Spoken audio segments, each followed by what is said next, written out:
Yo, selamat siang, Laek Miron. Saya pernah melihat video Laek menjelaskan bahwa di dalam Kisah pasal 20 ayat 7 itu menggambarkan bahwa rasul-rasul itu beribadahnya pada hari Minggu. Tapi kalau kita baca di Kisah Rasul pasal 20 ayat 7 itu, saya pikir tidak ada di situ kata mereka beribadah.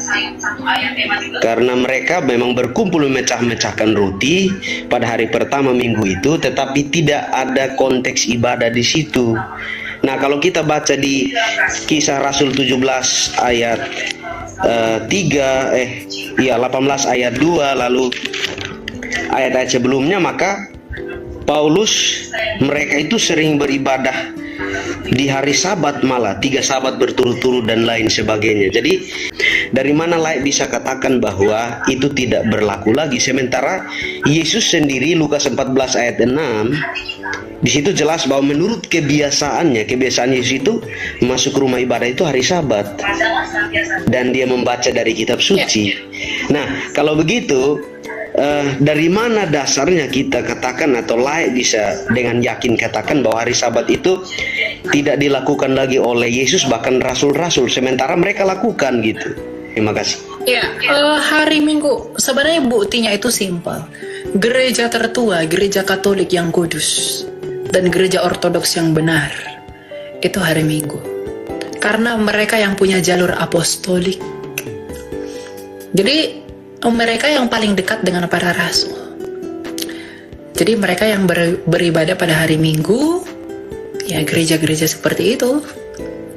Ya, karena kalau kita tarik jalurnya, ya gereja Katolik misalnya ya meneruskan tahta Petrus, yang lain Ortodoks misalnya gereja yang di Yerusalem, yang tertua juga dari Rasul Yakobus beribadah pada hari Minggu. Jadi enggak semata-mata hanya dengan kitab suci ini, tapi kita harus lihat sejarah juga. Sejarah gereja ya, bagaimana para rasul, bapak-bapak apostolik. Karena kalau benar seperti yang Anda simpulkan itu, enggak mungkin bapak-bapak gereja dan bapak-bapak apostolik ya. Jangankan oke lah, ada orang yang bilang Katolik itu yang merubah hukum hari Minggu. Ortodoks bagaimana? Ortodoks hari Minggu loh. Itu satu, karena sejarah yang diakui itu sama. Jadi simpel saja sebenarnya, buktinya itu cuma itu saja sih. Oh iya, ternyata rupanya Elia Miron ini pengikut gereja tertua, yaitu gereja Katolik dan gereja Ortodoks, bukan pengikut Yesus.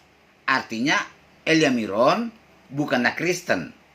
Kalau Elia Miron Kristen atau pengikut Yesus, pasti Elia Miron mengikuti ajaran Yesus yang tercatat dalam Matius 11 ayat 29. Belajarlah padaku.